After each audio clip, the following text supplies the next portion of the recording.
Awesome sauce. Battlefield 1 in October. Just got done doing the Star Wars beta earlier today. And Elliot is here with me. We're going to do some Battlefield 1. Elliot's trying to stay up some, because he has some family matters to help with. Familiar matters. I can't talk.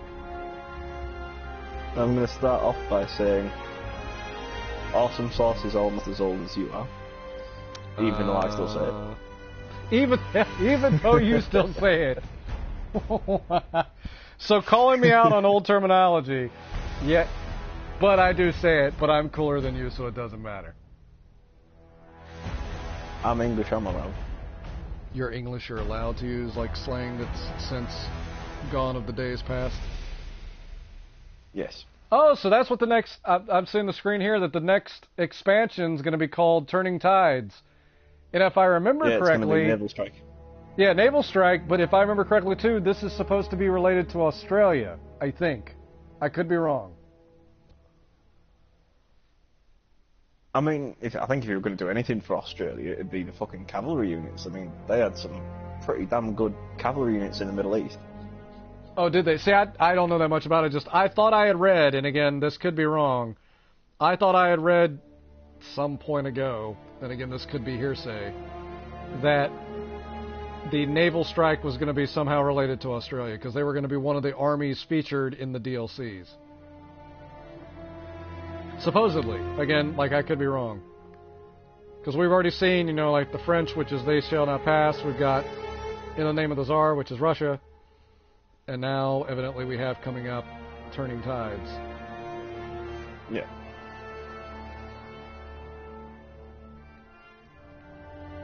Of course, this if also that's brings... like Naval Strike, that should be it.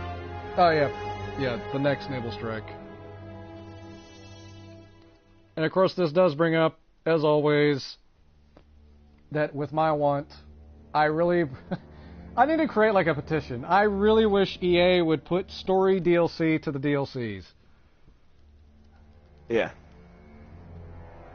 Because to me, it does. Because again, like after, I mean, in years to come, I mean, I know it won't be anytime soon, but let's say in the next decade, when the PS4 is the old gen system, which I'm sure people will still use it, but to me, to do justice by the DLCs and the armies, and I mean, I think it's so cool that this game is out during the centennial of World War I, which I can't believe it's the centennial of such of a war that, you know, shaped our world.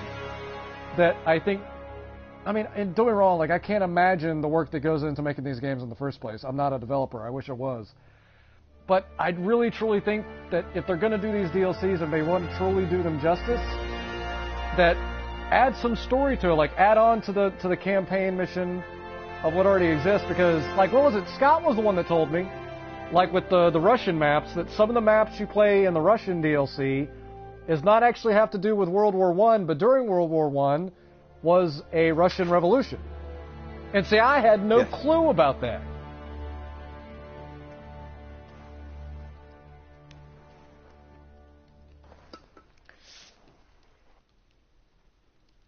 I was like, for me, the whole thing with these DLCs pisses me off, but it's like, when I went out and bought Battlefield 1, I bought a full game, and then they bring out a DLC which is still part of the game. It's still the game, but then I want my fucking money back. I paid for a full game. Right, and see, that I get, and of course you and I have also gone the way of, I mean, we played, I don't know, like, I'll admit, I'm kind of back and forth on that, because, like, the first, I was for ages, I was totally against, like, digital games. I was against digital back downloads. The only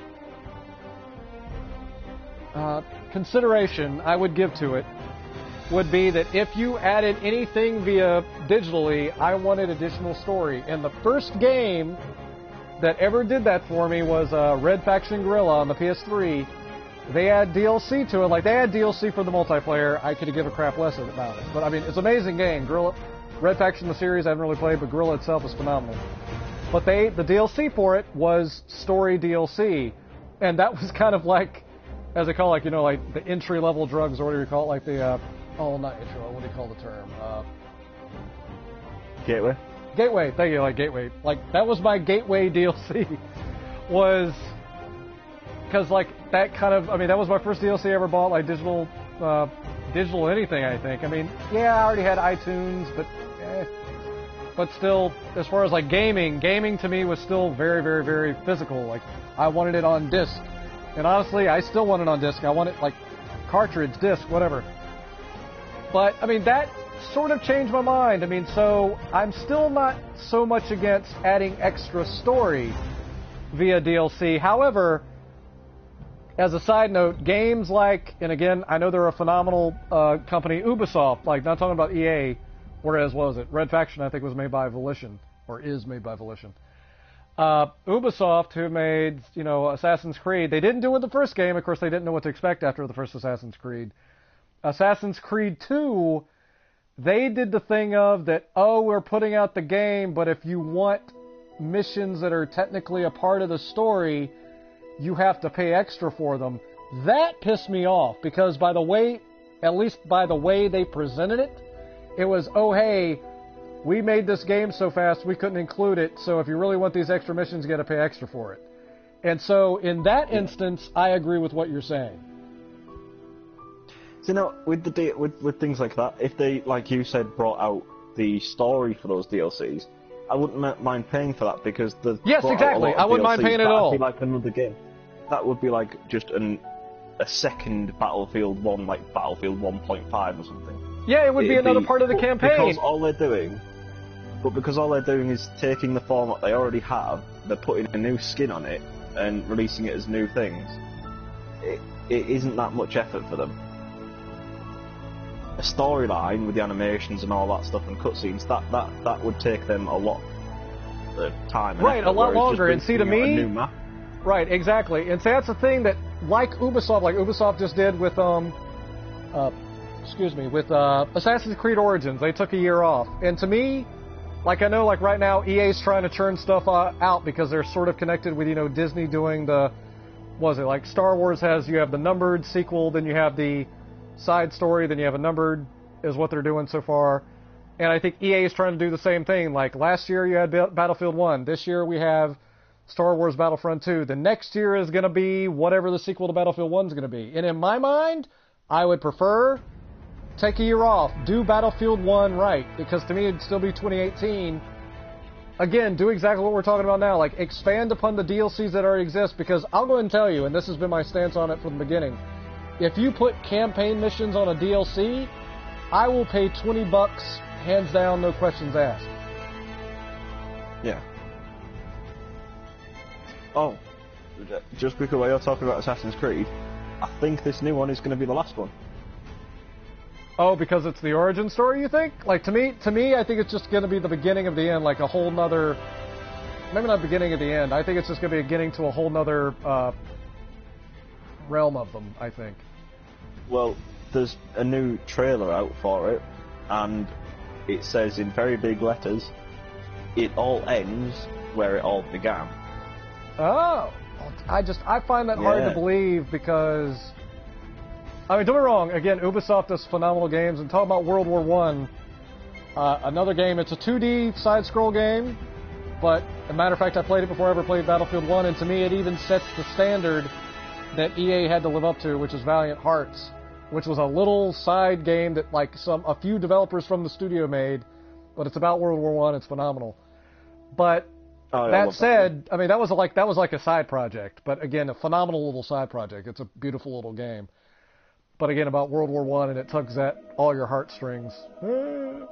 But that said, I mean, with Origins, I mean, I don't know. I mean, I would find that very hard. I mean, not that I wouldn't doubt that they would, I mean, end something.